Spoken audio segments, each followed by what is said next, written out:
Si, mon cher collègue, la parole est à Monsieur Jean-Luc Laglaise pour une question à Monsieur le secrétaire d'État auprès de la ministre des Transitions écologiques et solidaires, chargé des Transports. Vous avez la parole, mon Merci, cher Monsieur le collègue. Président. Madame la Ministre, ma question porte sur les mobilités dans l'agglomération toulousaine. La quatrième aire urbaine de France est régulièrement asphyxiée par la circulation automobile, ses ralentissements et ses bouchons. Cette situation est préjudiciable pour tous. Elle fait perdre un temps considérable aux citoyens, génère des surcoûts pour les entreprises et les collectivités et entraîne des conséquences irrémédiables pour l'environnement et la qualité de l'air respiré par les Toulousains. Et la forte croissance démographique de l'aire urbaine, qui accueille 19 000 nouveaux habitants chaque année, dont 13 100 dans la métropole de Toulouse et 5 600 dans la seule commune de Toulouse, fait craindre le pire en termes de déplacement pour les années et les décennies à venir. Face à cette situation critique, il devient urgent d'améliorer les mobilités en développant l'ensemble des modes de déplacement, le vélo, le train, le covoiturage et bien évidemment les transports en commun. Pour cela, l'enjeu majeur est de faire dialoguer et avancer ensemble tous les exploitants de réseaux de voirie et de réseaux de transport collectif de l'agglomération. Ces derniers sont nombreux. Il y a l'État, le conseil départemental, la ville de Toulouse, le syndicat mixte des transports collectifs, le conseil régional et Toulouse Métropole. À cet égard, la loi LOM, la loi d'orientation des mobilités qui a été promulguée le 24 décembre dernier, prévoit une coordination renforcée entre les acteurs pour améliorer le service aux usagers. Cette coordination doit notamment permettre la mise en place de services de billettique multimodale et le renforcement de la cohérence entre autorités organisatrices de mobilité. Concrètement, alors que de nombreux projets structurants sont en cours de discussion à Toulouse, quand pouvons-nous espérer que le contrat opérationnel de mobilité et les différents comités des partenaires soient mis en œuvre? Par ailleurs, comment l'État compte-t-il accompagner les parties prenantes à plus de coordination, voire plus d'intégration? Comment va-t-il se positionner, voire financer les principaux projets en cours d'étude et de réalisation?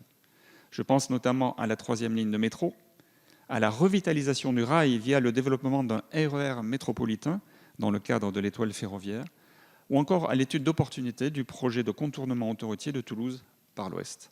Je vous remercie. Merci. Vous avez la parole, Madame la Ministre.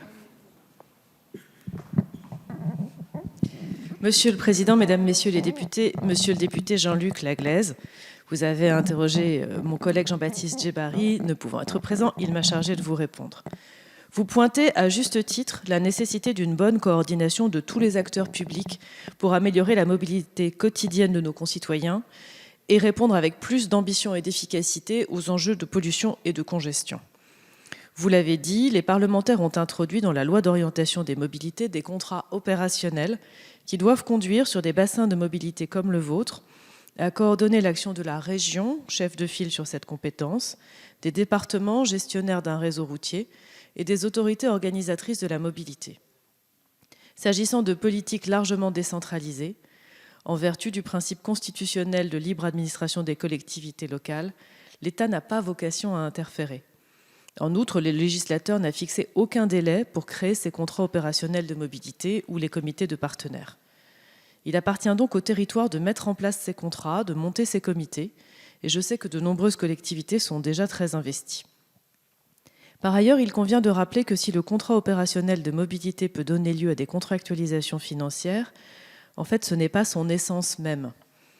Afin de répondre aux enjeux de financement de grands projets, tels que la ligne 3 du métro toulousain que vous avez cité, l'article 4 de la LOM rend possible sous certaines conditions la création d'établissements publics locaux de financement sur le modèle de la Société du Grand Paris.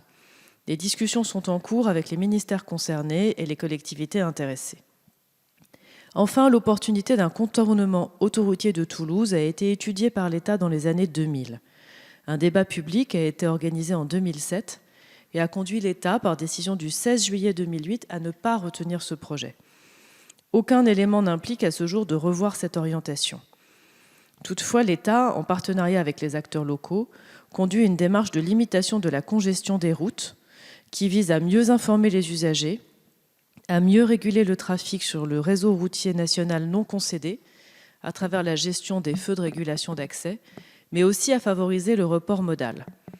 Dans ce cadre, le Conseil régional Occitanie, le Conseil départemental de Haute-Garonne s'impliquent dans le développement de voies réservées et de covoiturage. Le covoiturage représente en effet une solution de mobilité pratique, écologique et économique au bénéfice du plus grand nombre. En réponse, Monsieur Laglaise, vous avez la parole. Oui, merci Monsieur le Président. Merci Madame la Ministre, en tout cas pour la clarté concernant le métro et concernant l'abandon de la voie de contournement ouest de Toulouse. En ce qui concerne les autorités organisatrices des mobilités, vous avez également été clair en disant que c'était de la responsabilité locale.